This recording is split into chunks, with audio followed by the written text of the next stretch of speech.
Foster, Andrew Bridgen, Colonel Bob Stewart, who left us, Elham Borhani, her team, ladies and gentlemen, happy Nowruz. I'm here to just introduce a bit of politics into today's session. I'd like to speak a little bit about the dynamic of democracy in the Middle East.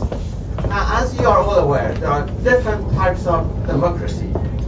We have the urban democracy and we have the rural democracy. Each have their own culture. For example, the urban democracy is about commerce, it's about social equality, it's about progress, it's about scientific discoveries. While if you look at the rural democracy, most of it's about religion, it's about isolationism, it's about keeping the old traditions, so a bit detriment to the progress. So we have two types of democracy. One is urban democracy, the other one is rural democracy. Now in Europe and North America, the gap between these two types of democracy is not far, it's little, but there's a gap. And the center of democracy in countries like UK is mostly in urban democracy rather than rural democracy.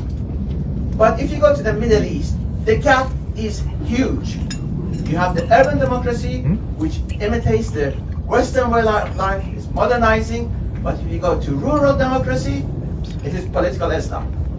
That's the reality of it. So my country, Iran, was a secular country, was a modernizing country, was doing quite well. And in 1979, total democracy was introduced. And what happened? Because the rurals are a much larger population than the urban, the country changed and it became an Islamic country. Majority of people ditched the secular system and they went for the Islamic side of it. And since then, the country has been destroyed. There's nothing left of it right now. And this is the reality of fact. So this notion that democracy is the solution to every problem is a romantic notion. There is a solution, but you have to have safeguards. Look at today, where are we? We're at the House of Lords, and on elected chamber to safeguard the British democracy from the excess of the elected chamber. Now these things does not exist in Iran. So when you have total democracy, the rural democracy will take over, political Islam will take over, and will destroy the country. We've seen it in Iraq. The Americans came, introduced total democracy, the Islamists took over. Afghanistan, Lebanon, and this is the example. And if you look at the countries in the Middle East, the monarchies, they kept it as in form of urban development. And that's why their countries has improved. Now, this is very funny when you speak to Chinese officials, because they study the 1979 Islamic Revolution in Iran very much, because they have a problem. They have the rural problem in China. And sometimes when they talk to me and they ask about what exactly happened, and I describe to them, and they have the same fear, because they know if ever the rurals in China, they take over, they will kill all of them. They will destroy the government. They will do exactly what happened in 1979 in Iraq. That's why the Chinese are spending more on internal security than on their military. So there is that divide right now called global North and global South. The global North means the European and North American, and the global South means the rest of the world. There is that division that when the global North imposes their way of life on the global South, there is that friction because they do not appreciate the European solution, do not apply to the Middle Eastern problems. Yet they force the European solutions to the Middle Eastern problems. So I'm not saying anything bad about democracy. I believe in democracy.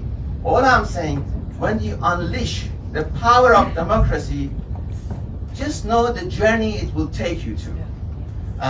You have to be responsible about these sort of issues. Now I just like to finish about the Iranian opposition. Iranian opposition is doing great work, but what I feel is Iranian population right now in abject poverty and massive corruption, they want more than free election. They want solutions. And we have to be frank with them. The only way to get rid of poverty in Iran and corruption, and you may shock what I'm going to tell you, is to bring back the American corporations and European corporations back to Iran. Because we need to improve Iran international trade. Unless you improve Iran international trade, you cannot improve the economy.